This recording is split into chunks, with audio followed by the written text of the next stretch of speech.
Are we ready to go?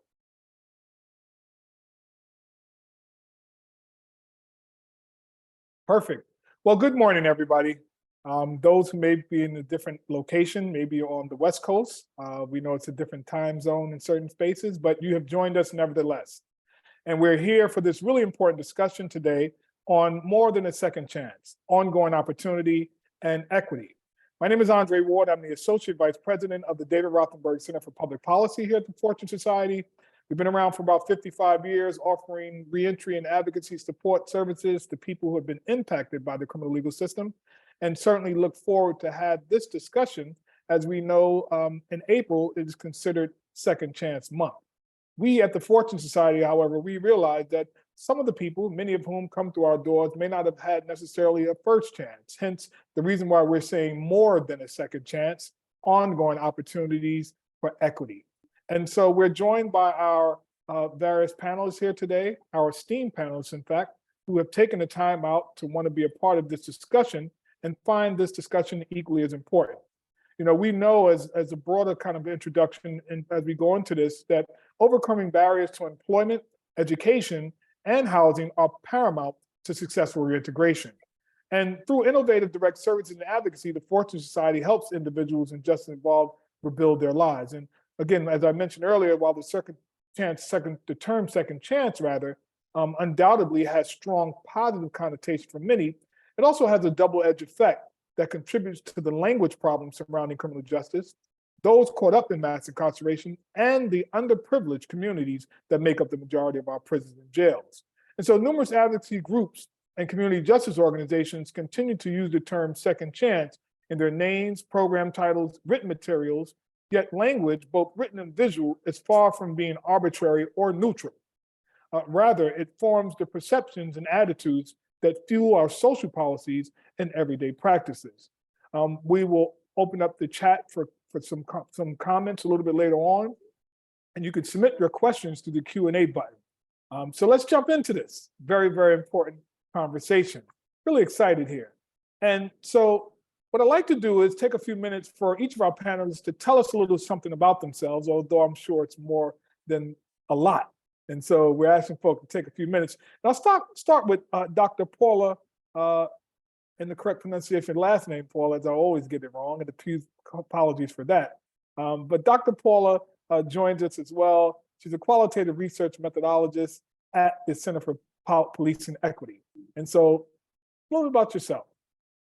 Thanks so much. The last name is tough. It's Ioannidis. Almost nobody can get it. Ioannidis, got it. Ioannidis, got it. So appreciate the effort and no worries. Thank you so much for having me. It is such a pleasure to be here with this esteemed panel, and especially to be in the house of the Fortune Society, because there's so many roads that lead back to you amongst the people that I personally hold dear. A little bit about me. I'm currently a qualitative research methodologist for the Center for Policing Equity. My role there is really to center the voices of Black, Brown, and other vulnerable communities in essentially trying to build more equitable public safety systems, including ones that essentially are reimagining what it looks like to have a public safety response that is beyond the police, right? And so I value that work so much because it often puts me in touch with people in reentry and people who have been involved and impacted by the criminal legal system. My other work in a previous life was in academia. I was a professor for 14 years at the Center for the Study of Culture, Race, and Ethnicity at Ithaca College. And during my tenure there, I became very involved in my local organizing here in upstate New York in Tompkins County, and ushered a bunch of efforts to decarcerate our county. We were facing an I don't know what over-incarceration really means, but for sure we were, people were facing being boarded out and double bunk beds and things like that. And we collectively, through a community grassroots roots effort, successfully reduced the county jail population by 50%. And I will spare you that story, but because we were successful in that endeavor, what ended up happening is that we had to focus our efforts much more so on reentry, because we were seeing that there was a core group of people who had been cycling in and out of the local jail system, very overlapping issues, as I'm sure you're very aware, mental health issues, homelessness, people with criminal records who couldn't get employment or had various barriers to housing, and people who were also experiencing, various substance use issues, and the cycle would kind of continue, right? And then there was this other group of people who literally were kept out of, being able to successfully re-enter due to various barriers. So to really understand that effort, we ended up doing a kind of a qualitative study that was county-wide, and the results of that study with formerly incarcerated people assessing what the systemic barriers to reentry were, we were able to successfully set up some affordable wraparound services, a housing program here with wraparound services that really try to do reentry differently, by which I mean to really come at it from a trauma-informed lens, to come at it from a restorative justice and harm reduction approach, to really try our best to do away with punitive practices and really truly engage people where they were at. And at the same time, be mindful to keep it a safe space so that people who are on parole and on various court-involved supervision, right, were not at risk of being violated. So it's a very tough balance, but my role in that was to essentially help that make happen. I'm happy to go into that story a little bit further. So that's a little bit about me. No, I appreciate that, Dr. Ioannidis, and I pronounced it correctly, I'm pretty sure. And so, yeah, and we're going to turn now, obviously, to my dear colleague and friend, someone I've worked with in many spaces and who I have tremendous respect for as well, and that's Rabbi Hilly Haber, and she's the director of social justice organizing at Central Synagogue. Just a little bit about yourself, Rabbi Hilly. Thank you so much, Andre. It's so good to see you. It's so good to be together and to be in conversation with the panel. Thank you all so much. It's an honor. Yeah, a little bit about our work here. I'm the director of social justice organizing and education at Central Synagogue. We're a large Reform synagogue in Midtown Manhattan, and I oversee our justice initiatives and our kind of primary work around justice issues as reentry and coming home from jail and prison, and then also advocacy work. So we have worked on bills like less is more, parole reform, and the Turn on the Tap campaign. We're currently working on Clean Slate. It's an incredible reentry initiative. And then we also work with people who are coming home, doing partnership, finding employment, resume building, but most importantly, being in relationship and building community through Exodus Transitional Community, Emmaus House, Our Children, organizations like that. I'm also a prison chaplain at Northern State Prison in Newark, New Jersey. And while I was in school, I was teaching on Rikers Island with Manhattan College. And so I'm just so honored to be able to be in community and do this work in the city through and with Central Synagogue. Totally. Thank you for that, Rabbi. And Anna DeLeon, right? Associate Vice President of Scatterside Housing at the Fortune Society. Anna, tell us a little bit about yourself. Hi, everyone. I'm also very honored to be here, and I'm really happy to be here to talk about this really important initiative and all of these issues. I've been at Fortune off and on since 2005 in various roles. I've been back at Fortune now since 2020. And as Andre said, I'm the AVP of Housing and Senior Housing. We have a new senior congregate building here up in the Bronx where I'm at. That I'm absolutely thrilled to be part of. And all of those folks have been previously incarcerated as well. And we have 240 scattered site units, sorry. I was gonna say clients, but they're units. So we have a few more because some of them are double, some are single. So we work with both populations. Some of them are as young as in their 20s. Some of them are as old as in their 80s. So there's a wide range of ages. All of them are affected by what we're going to talk about today. So I'm really happy to be here. And I've done other things at Fortune. I've run the mental health clinic. I've done reentry programs for severely mentally ill folks. And now I'm back doing housing again, which is where my heart is. So thank you for inviting me. Sure. And we'll turn it now to John Kenner. John, obviously you being present here is significant as well as the others. And you're the president and CEO of Grayston, Talk to us a little bit about like who is Joseph? What Yeah, brings you to this work? so very honored, as everyone has said, to be with all of you. And thank you, Andre. Thank you to the Fortune Society for organizing this. So my name is Joe Kenner, President and CEO of Grayston here in Southwest Yonkers, New York. We are since 1982, we've been in business. We're a hybrid social enterprise, meaning we have a for-profit bakery that's owned by a nonprofit. I'd like to say folks may not know our name, but you have probably had our products. So anytime you've had a pint of Ben & Jerry's chocolate fudge brownie or half baked, or you might have seen our products in the aisles, those brownie pieces and those inclusions that go into those products are made by our folks here at Grayston. We have an open hiring model that I know we'll talk about later that really, and it gets to the heart of our mission. For us, it's all about how do we give people hope? And we believe first it starts by giving folks a job, and getting them a start, getting them support, what we call inclusive employment. So it's not just about getting the job, but also how do we keep you in that job? How do we give you that support so that you're thriving, whether it's here at Grayston or beyond? So this is something we've been doing for 40 years and very proud to be a part of this organization and the people that we've hired. And really, at the end of the day, the products are amazing, but the lives that we've transformed are even more incredible. And those stories are just so impactful. Yeah, totally, Joseph. And, before we go further, right, I really have to acknowledge the organization and leadership of Sharima Shabanez, who is on the call, our policy associate at the David Rothenberg Center for Public Policy, as well as Hannah Friedman, who is our illustrious intern and leader who works with us. And they were chiefly responsible with organizing this entire thing. All I'm doing is talking. And so I just have to acknowledge that.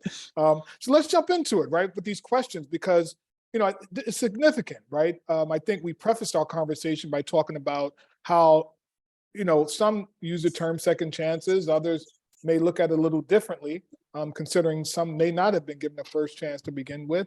And so while there is some obviously value in the term in and of itself and what it connotes, right, people will still have some other perceptions. But I want to talk to you like Joseph and have this question, right? Like speaking from the foundation on which Grayston was created, like how do you provide second chances? Yeah. And you said it earlier. I mean, a lot of the folks that we work with didn't even have the first chance. So it's not even about the second chance. It's really about giving that first opportunity to employment. So at the bakery, which is our for-profit entity, it's a benefit corporation. We're governed by, the 3 Ps, people, planet, profit, in that order. All of the bakery apprentices that we have, they're brought through what we call open hiring. And essentially what that means is all folks have to do, and they can do it online. They have a QR code on our door, but you add your name to a list. Just give us your name, phone number, email, your contact information. And as we need people for production and as we need new folks to be on the line at the bakery, we call in maybe 10 or so folks at a time. When you get the call, you got the job automatically. There's no questions asked. We don't do background checks. We don't do interviews. Your first day of orientation is your first day on the job.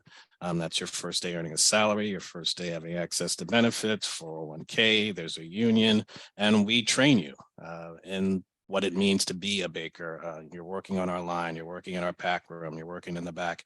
So it's all about how do we support you throughout that process. It's not for everybody. I'll be very honest with you. It's a tough job. People think of a bakery as being a Main Street bakery, but it's actually bakery manufacturing. So in 12-hour shifts, you're lifting heavy bags of sugar and flour.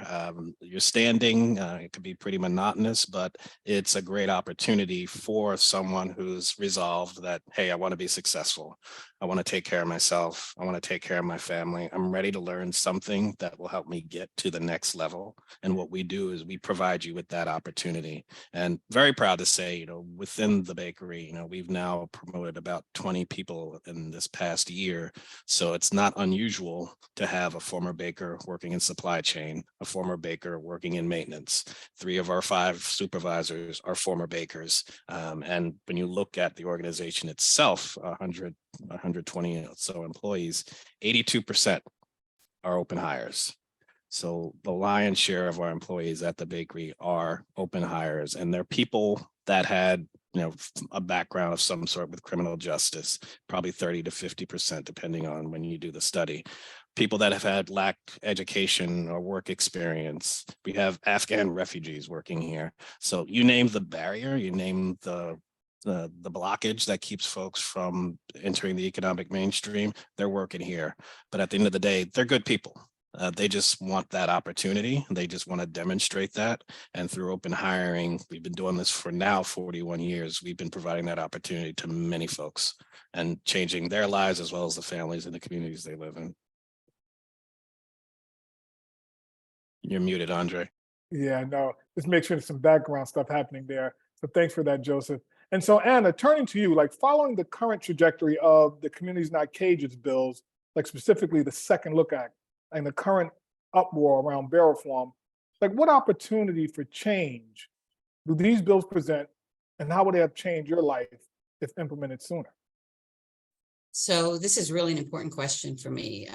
Being a formerly incarcerated person myself, these would have changed my life greatly. But I also feel that given the folks that I'm working with every day, a lot of them come to us, and if they would have had the opportunity to participate in the bail reform and not to have been not to have been sent to jail versus stay out while their case is being adjudicated, they may not have ended up where they ended up for so long.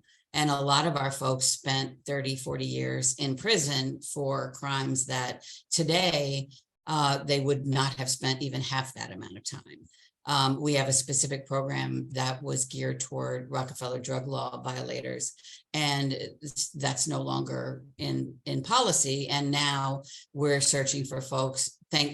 I think everything that we're having a hard time finding people that fit that bill. So we're actually changing the criteria, and as society changes and looks at people differently who are formerly incarcerated and they're being given these opportunities, or these opportunities hopefully will be presented to them, a lot of lives will be changed from day one of their interaction with the criminal justice system. People are separated from their families break up because of incarceration, and a lot of times, I know it wouldn't have happened, and it happened to me. You're arrested, you're taken to arraignment, and then you're taken to Rikers Island. If this was in place, I would have gone home instead of spending 6 months in Rikers Island. And then I wouldn't have lost my housing. And a lot of folks tell me the same thing. I hear the story every day.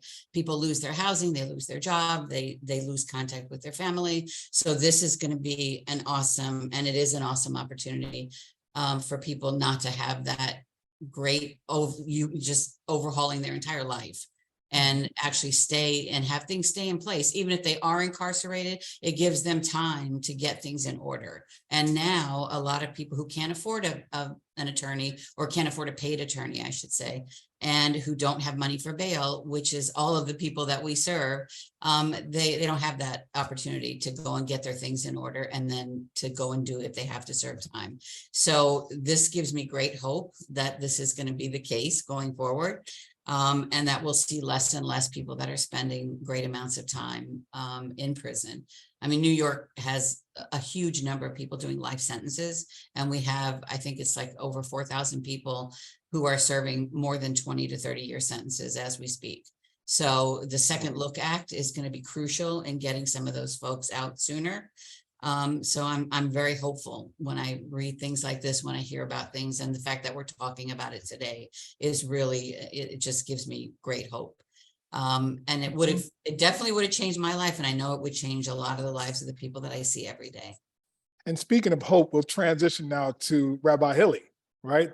Nice segue, right? You mentioned Right. hope, we'll transition to Rabbi Hilly.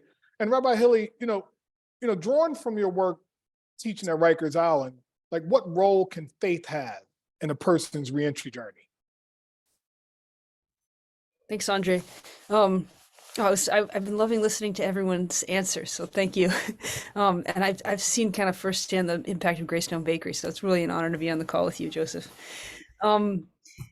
I think, faith communities, I think, have such an important role to play in reentry, and also, when people are inside, we go once a month we have a services on the boat, which is a jail facility at Hunts Point, and I bring congregants from Central Synagogue, and we study Torah together and we pray together, and it's not we could be doing so much more, and it's a tiny amount of time, but I think one thing that faith communities can and must do is break down these barriers between who's inside and who's outside.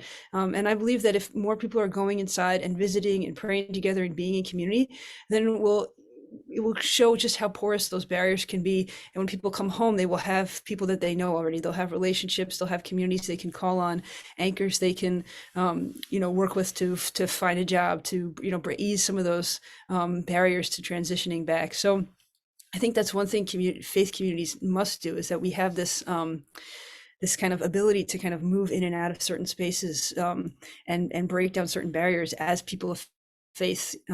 So I think that that's one thing. And another thing is, as you said, we can, I think, change the narrative a little bit around a second chance, around a third chance, around questions of hope. I think that as a Jewish people, we have a practice of teshuvah, and teshuvah, I think at its core, it's all about hope. It's about what it means to be human, and it's a theology of hope. And it means that everyone makes mistakes. Everybody throughout their lives walks this path of teshuvah. Teshuvah is atonement. It's repentance. It's return. And at its core, it's the idea that all of us make mistakes, and all of us walk a path of return throughout our lives. We all walk this narrow path, and we all do it together. And I think that's another barrier that we can help break down. This sense of there's people who cause harm, and there are people who don't cause harm. I think that's a myth. We all cause harm, and we do it in different, maybe in different measures, but each of us causes harm, and each of us walks this path of teshuvah throughout our lives. And so I think the question really is, how do we walk this together? How do we ease this for one another? How do we support each other through this path as we're all on this journey together? So I think faith communities have this responsibility to start asking that question, and then thinking, okay, so what does that look like in reality? What does it look like to go into jails and prisons and be with people as they're walking this path of teshuvah? How to do that together? What does it mean? How do we help people come home and walk with them? And as we've heard already, I mean, we're not just talking about second chances. We're really talking about families and communities, because these barriers to reentry, they impact whole communities, families and communities, and nobody is safe. I believe the impacts, especially when even just to look at kind of pretrial detention, and to think about Rikers Island right here in New York City, just the impact of that for someone to be there for 6 months, a year. We've already heard losing housing, losing job access, and how dangerous that place is. And over half the people there are struggling with mental illness. I mean, nobody is safe. Anything that happens on Rikers Island spills out over into the city. Nobody is safe when Rikers is unsafe and awful as it is. And so I think faith leaders and faith communities have to witness that, have to see it, have to go there, and just completely change the narrative about what it means for all New York communities to be safe, all New York communities to thrive, and understand that each of us is walking this path, and it's our obligation to walk together, and to do that in hope, as you said, that we are, especially all religious communities, but Jewish communities, especially, of people of hope who have understood what it means to cross boundaries and live in different countries and around the world and speak different languages. And I think of us as a people that's constantly crossing boundaries, and that's our role here as well, to walk with people across the boundaries that we've put up in all kinds of ways in the city and state and country. Thank you for that, Rabbi. And we think about systems, right, as it relates to city, state, federal, right? I want to turn to Dr. Ioannidis, right? I got it right this time. Or may I affectionately call you Dr. Paula, if you prefer, right? Absolutely. Just so I got my pronunciation right, it's still Dr. Ioannidis. So Dr. Ioannidis, turning to you, according to the research you've conducted, right? I've conducted, I'm sure, many studies, right? What are the largest systemic barriers to reentry facing formerly incarcerated people today? Yeah, there's so many, but one of the things is to ensure that people are looking at a human being holistically, and that none of these systems really operate in silos, right? If you don't have employment, you can't get housing. If you don't have housing, you can't get employment. It's like this interrelated thing, right? But for our county, what we found by speaking to people who had been formerly incarcerated was that their most prominent, foremost concern was the lack of affordable housing. And what that, it wasn't, and when I say that, I really do mean even for entities or nonprofits that were supposedly targeting people who were, low income, people in reentry really fall even further out because of that criminal record and the way that specific grants limit certain affordable housing projects' ability to even allow those people in. There's federal regulations that sometimes prevent them from living in public housing, right? There's sometimes just everyday biases and stigma that at the discretionary level of the people who vet the applicant for the housing, to say nothing of the private market and the way that private landlords can use that criminal background check to essentially eliminate somebody's application for housing, right? So what we found was that people in reentry were facing enormous barriers to accessing affordable housing. And more importantly, that they were also lacking the support systems to then get everything else in place, how to find a job, how to take care of making sure they had health insurance and active to providers who had, a more trauma-informed harm reduction approach, right? Sometimes they would find employment, but the employer was not supportive of all the court supervision that they needed to continue doing, right? The time off that they would need to take, or even just they didn't have the soft skills, having been incarcerated for many years, right, to essentially reacclimate to an employment environment. So there were so many things, but for us, housing was the primary thing. And we found that that was the thing that we should work on first and foremost, because what we felt was that so long as people were in the homeless shelter or in these kind of slumlord apartments, what would happen is that they would be in the environment that would put them right back where they had that had gotten them into the criminal legal process or into substance use or into exacerbating mental health conditions. So we wanted to create that safety first. And I want to just really acknowledge the work here in upstate New York. In rural communities, I think it looks a little bit differently than in many urban cities, in that transportation access can be very difficult to come to services. So for us, the challenge was not just affordable housing, but that's centrally located so that you could access those services, opportunities to employment. So when you talk about systems, if somebody doesn't approach it from that collective approach, that holistic approach, and puts the housing at a more affordable area in a very rural location, right?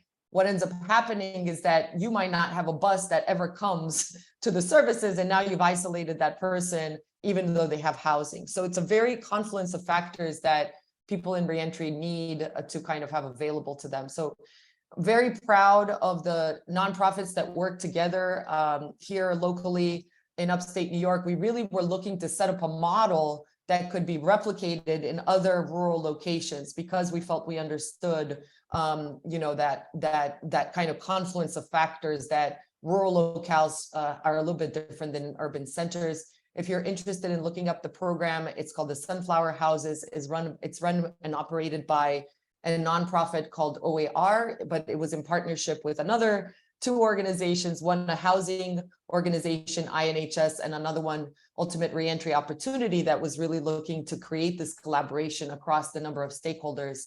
And then very fortunately, our legislature, our county legislator funded it with county funding. So that it's all really important pieces, because all of that takes a lot of collaboration and advocacy work to get it so that you can actually have a program.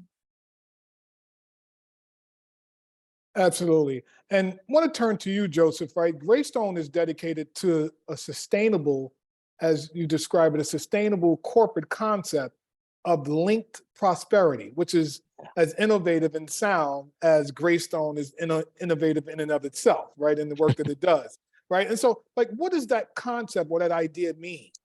Yeah, absolutely. I'm going to gently correct you. It's Grayston. Graystone's a stop on the Metro North, but that's right. And that's what I was thinking. That's in my head too. Grayston. Everybody does it. Everybody does it. Don't worry about it. Grayston, thank you for that, Joseph.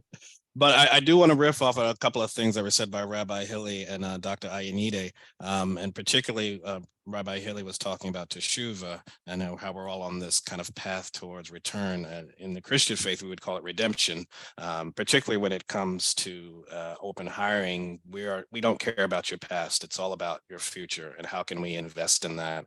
And something that Dr. Ionita was talking about, looking at the whole person holistically, is something we do very well, I think, at Grayston. We actually have a social worker that sits at our bakery that's hired through another nonprofit. So they're not an employee of Grayston. They are separate from HR. So they deal with all of those things that you were just talking about, Dr. Ionita, whether it's transportation, whether it's housing. We've had people sleeping in their cars and not getting proper documentation for child support and childcare. So we totally hear you on that. But to your question, Andre, on Link Prosperity, it's really the model that we have as we govern ourselves as an organization. So we're a benefit corporation focused on that triple bottom line. But when we talk about Link Prosperity, and this is something our number one customer, Ben & Jerry's Unilever, talks about a lot, it's one, producing that quality product, right? So in our case, it's the brownies, but it's also running a sustainable business. Because if we can't be sustainable over the long term, we cannot continue to employ people. But really, it's how do we take that model, that business operation, and make sure that it's providing a positive contribution to all of the other stakeholders that are around us. It's the employees, it's obviously our vendors producing that quality product, but it's also the impact that we're having in our area. I mean, our whole reason for being is because our founder, Bernie Glassman, saw that there were just so many people on the sidelines, literally millions in this country, that aren't even captured in the unemployment rates. That's another webinar, but we're impacting that group here in Southwest Yonkers and bringing them into the economic mainstream through jobs, which is all that LinkedIn prosperity, providing a good product or service, running a sustainable, financially sustainable business, but also having that broader impact on all of the stakeholders within the community, whether it's our employees, whether it's the government, just changing and really transforming folks. Again, it's, for us, it's not so much about what someone has done.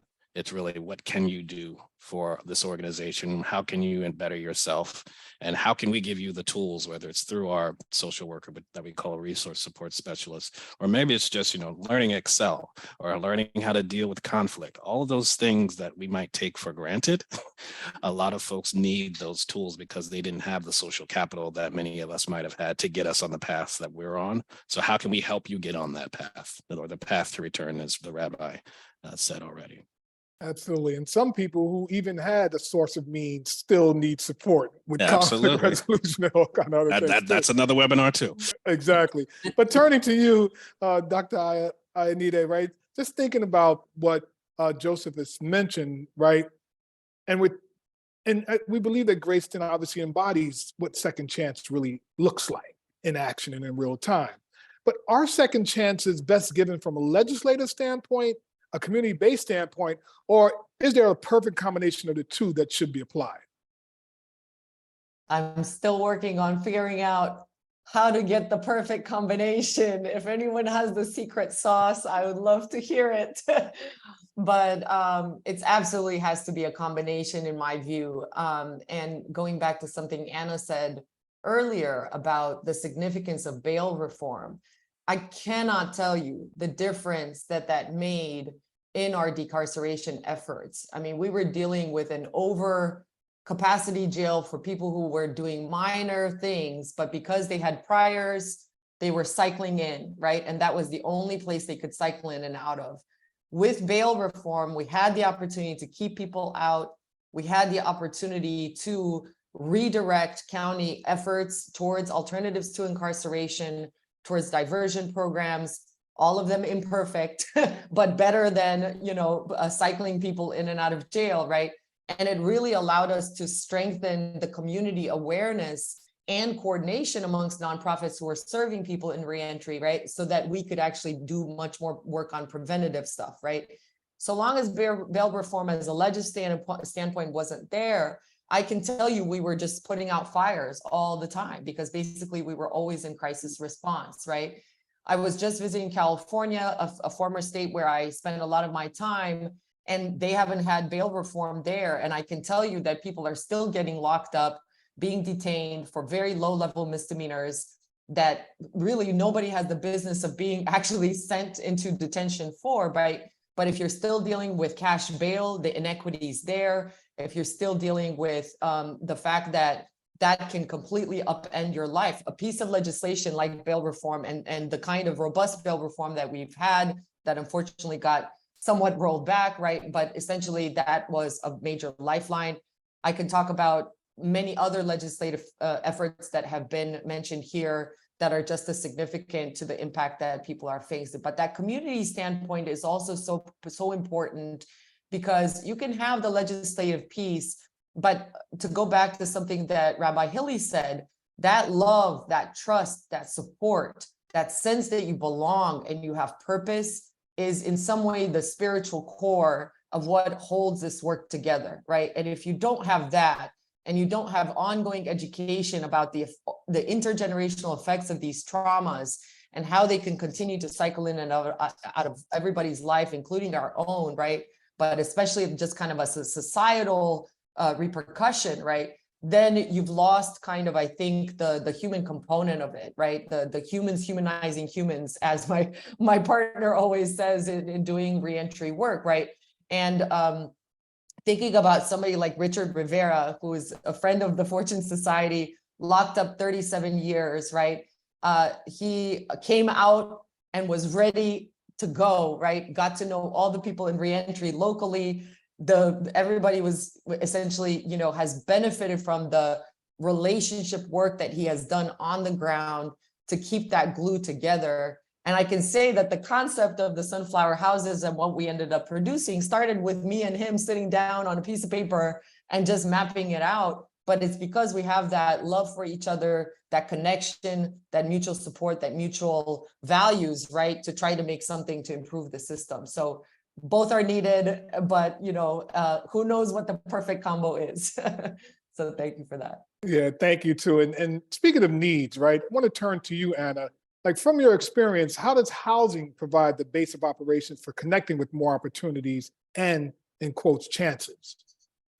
So I think we've all said it and we all know it, that housing first is one of the most wonderful things that has ever happened in the world of housing. You're taking someone where they are, you're giving them that crucial foundation, which is a place to go home to and a place to live, and establish that sense of self that so many people lose when they're incarcerated. So giving folks housing, giving them a place to live and be themselves and have a place that's theirs, even if it's shared, or not, whatever. We have a lot of shared housing, which works out beautifully. And we also have a lot of single housing. We have a lot of leased apartments for our folks. And just the look on their face when you tell them, this is your apartment, this is your home, is priceless.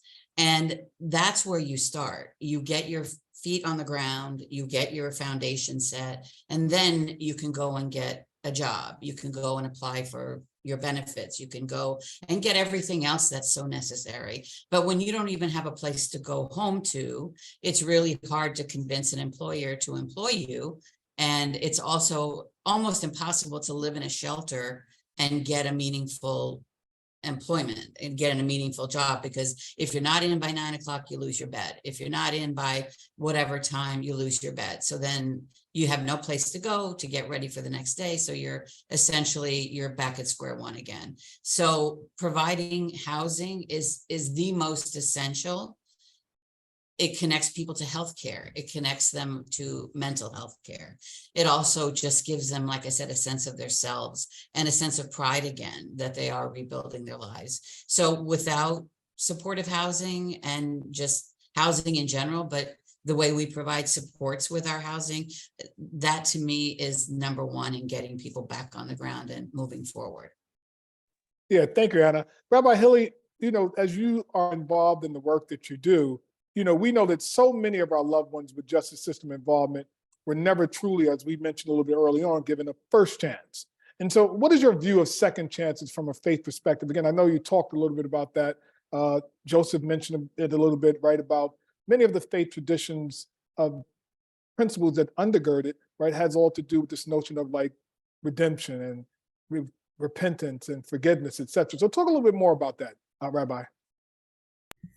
Sure. Thank you, Andre. I was working with a student on Rikers, and I learned this from her.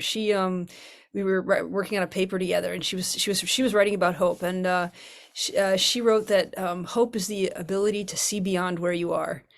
And I think that is kind of, again, what the theology of hope is kind of an ability to think about the Exodus story, to be born in slavery, but know that you don't have to die a slave, that God is a liberating force in the world, and God is a force of change in the world.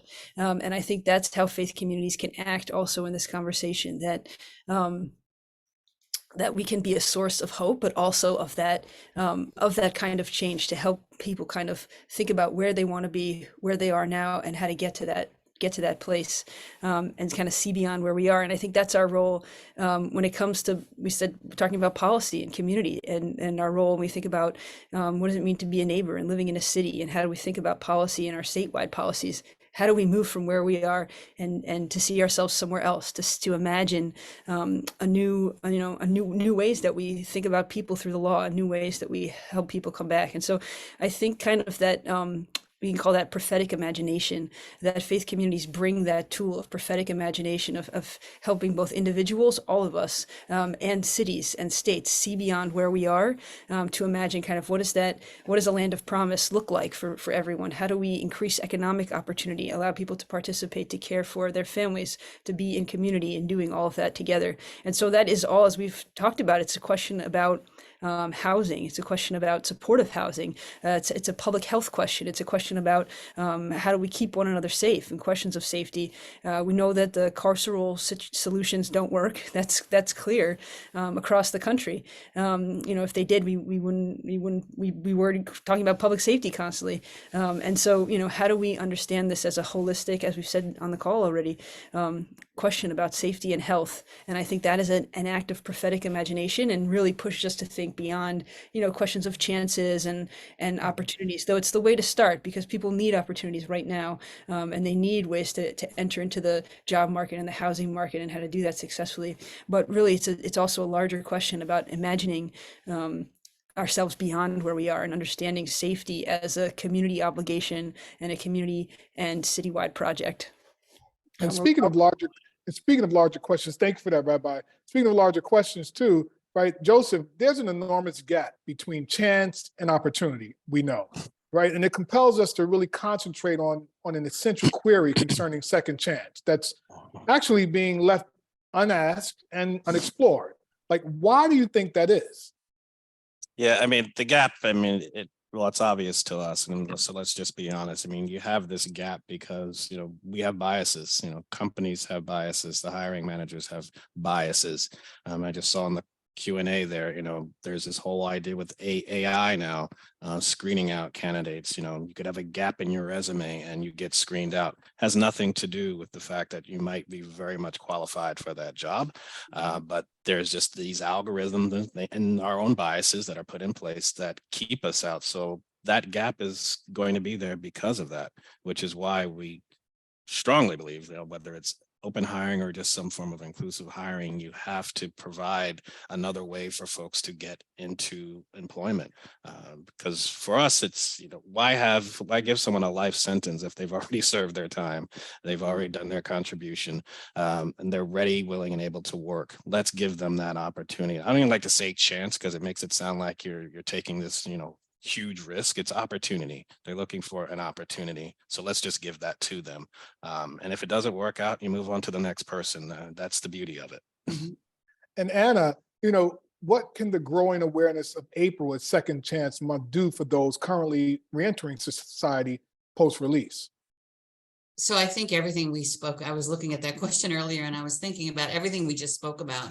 If we don't get the information out there, nobody is even going to know what we're talking about. So sharing information is really first and foremost, and making sure that if there is legislation, if there are bills that are being passed, if there are laws that are being enacted, if nobody knows about them, then what's the point? Employers are still going to do what they do. Housing providers are still going to exclude folks as soon as they see that there's a criminal justice background. People have to be educated about the problems and the barriers, but also just about how our world is working in general. The lack of knowledge. We have every week here a current events group, and it's amazing how many people show up for that group, and they just want to hear about what's happening in the world and what's going on. You can't say that just because folks are incarcerated for a long period of time that they don't care about what's going on. They do, and we all do, but we have to make sure that the employers and the housing providers and everyone else knows what's going on as well. So things like this is crucial, because then they do know, and also our clients, our participants know what their rights are, which is equally important. So that alone is top of my list as far as these kinds of conversations are concerned.